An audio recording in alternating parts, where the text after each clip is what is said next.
미가 5장 1에서 4절 말씀입니다. 5장. 딸 군대여, 너는 때를 모을지어다. 그들이 우리를 애워쌌으니 막대기로 이스라엘 재판자의 뺨을 치리로다. 베들레헴 에브라다야, 너는 유다 족속 중에 작을지라도 이스라엘을 다스릴 자가 내게서 내게로 나올 것이라. 그의 근본은 상고에 영원에 있느니라. 그러므로 여인이 해산하기까지 그들을 붙여두시겠고, 그 후에는 그의 형제 가운데에 남은 자가 이스라엘 자손에게로 돌아오리니, 그가 여호와의 능력과 그의 하나님 여호와의 이름에 위엄을 의지하고 서서 목축하니 그들이 거주할 것이라. 이제 그가 창대하여 땅 끝까지 미치리라. 사랑하는 형제 여러분, 1월 31일 화요일 새벽 묵상에 오신 것을 환영합니다. 미가의 두 번째 설교가 진행 중이고요. 지난 내용을 요약하자면 이스라엘이 선민이기 때문에 많은 특권과 영광을 주시고 가나안 땅에 살게 하셨는데요. 그러나 선민은 언약에 합당하게 살지 못하여서 멸망이 선언되었습니다. 통치자들과 제사장들과 선지자들이 모두 탐욕을 숭상했기 때문인데요. 이스라엘을 멸망시키시기는 하나 하나님의 언약은 성취될 것은 많은 이방 사람들이 여호와의 산에 올라가서 야곱의 하나님의 전에 이르자 그의 도를 가지고 우리에게 가르치실 것이니라 우리가 그의 길로 행하리라 하면서 몰려오실 올 것이기 때문에 성취된다라고 했습니다. 그러면 이방들이 하나님의 말씀을 듣기 위해 시온으로 돌아올 때 선민 이스라엘에도 하나님의 은혜로 남은 자들이 있어야 해요. 지금은 미가 당시에는 지금은 선민 이스라엘이 다 이제 멸망될 건데 전부 쫓겨나서 시온 성에 아무도 없다면 안 되겠죠. 그래서 이방들이 돌아올 때에 선민 이스라엘에도 역시 남은 자들이 있어야 하고 시온은 포로에서 귀환한 다윗의 후손이 왕으로 있어서 이방들을 가르쳐 목양을 해야 할 것입니다. 그래서 그것이 준비되는 기간이 바로 선민 이스라엘이 징계를 받는 기간입니다. 그래서 고통 중에 출산을 하듯이 새 이스라엘을 낳으라고 했습니다. 하나님께서 이스라엘을 원수들의 손에서 속량하여 내시리라 하셨습니다. 미가 4장 10절에 딸 시온이여 해산하는 여인처럼 힘들여 나을지어다. 이제 내가 성읍에서 나가서 들에 거주하며 또 바벨론까지 이르러 거기서 구원을 얻으리니 이렇게 바벨론 포로와 그리고 또 거기에서의 구원까지를 예언을 하면서 여호와께서 거기서 너를 내 원수들의 손에서 속량하여 내시리라 이렇게 예언했죠. 그러므로 딸 시온 즉 하나님의 도성으로 돌아오는 예루살렘 공동체는 하나님께서 펼쳐주시는 타작마당의 일꾼처럼 자기를 억압했던 이방을 징벌할 것이라고 하셨는데요. 종말에 도래할 메시아 왕국을 통해 선민이 궁극적으로 승리할 것을 말하며 소망을 준 것입니다. 자, 그러면 먼저는 메시아가 탄생해야 하는데요. 본장은 그것을 말합니다. 먼저 1절은 메시아 탄생 이전의 고난과 수치를 간단히 언급한 것입니다. 1절 딸 군대여 너는 때를 모을지어다. 그들이 우리를 애워쌌으니 막대기로 이스라엘 재판자의 뺨을 치리로다. 네, 딸 군대 즉 이스라엘이 예루살렘 성 안에서 적군에게 포위되고 우리를 애워쌌으니 했죠. 포위되고 또한 왕이 수치를 당할 것을 예언한 것입니다.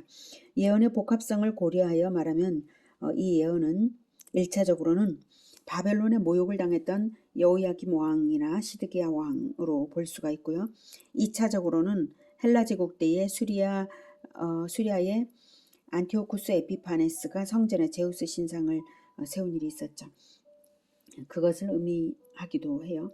그리고 또 주후 70년에 로마의 디도 장군에 의해서 성전이 파괴된 사건까지도 해당될 수 있고요. 궁극적으로는 메시아가 초림하셔서 공생의 기간에 사단의 조종하에 있는 원수들로부터 수치와 고난을 당하게 될 것을 암시하는 예언입니다.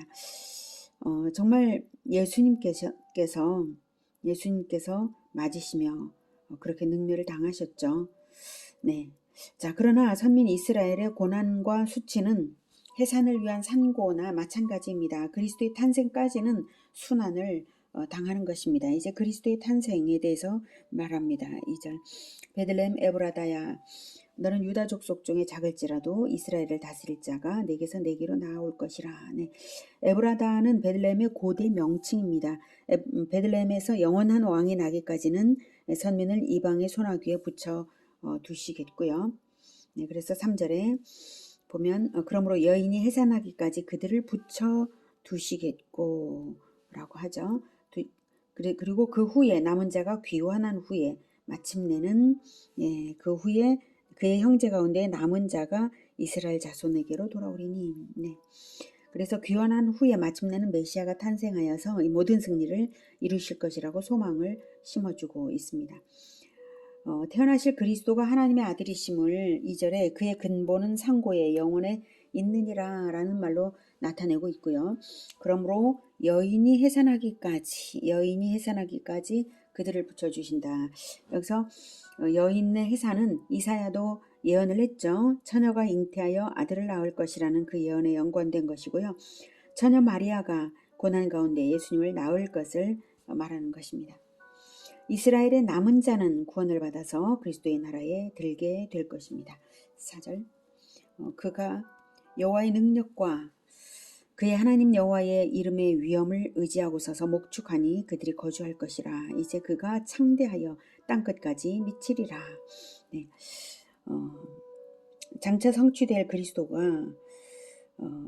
여호와 하나님과 동일한 능력과 위엄을 소유하신 하나님이심을 나타내고요. 하나님의 능력으로 자기 백성을 돌보시는 선한 목자이시고요. 그리스도의 다스림 안에서 새 이스라엘은 창대하여서 땅끝까지 온 열방이 주께 돌아올 것을 말한 것입니다. 이 일의 성취를 위해서 예수님은 제자들에게 땅끝까지 내 증인이 되리라 사명을 주셨죠.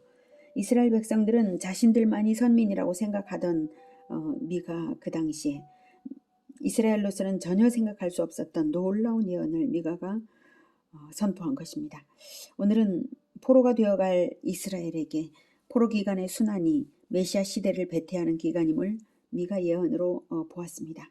하나님은 징벌을 주시면서도 언약의 성취를 위하여 사용하시고 그 징벌을 사용하시고 선민은 하나님을 배반할지라도 하나님은 반드시 언약을 성취하시기 위해 남은 자를 돌아오게 하시는 하나님이십니다.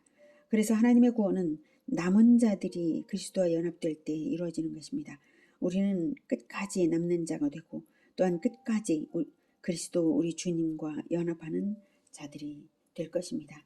그런 사람들이 진정한 새 이스라엘이고 그것이 구원의 완성입니다. 산고를 치르는 고난의 때도 이겨낼 수 있는 이유는 출산 후의 기쁨이 너무나 클 것이기 때문입니다. 그리스도의 나라를 잉태하고 해산하는 우리 모두가 되기를 기원합니다. 기도하겠습니다. 은혜가 충만하신 아버지, 우리를 예수 그리스도의 피로 낳으셨습니다.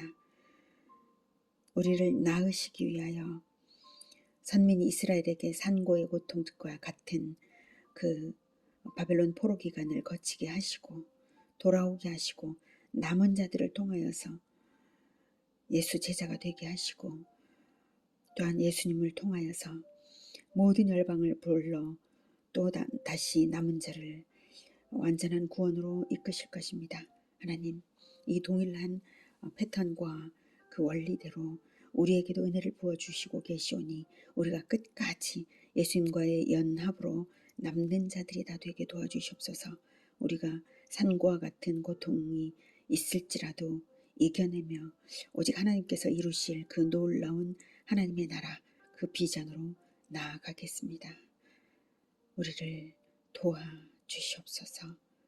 예수님의 이름으로 기도드립니다. 아멘. 이어지는 시간은 개인 기도 시간입니다.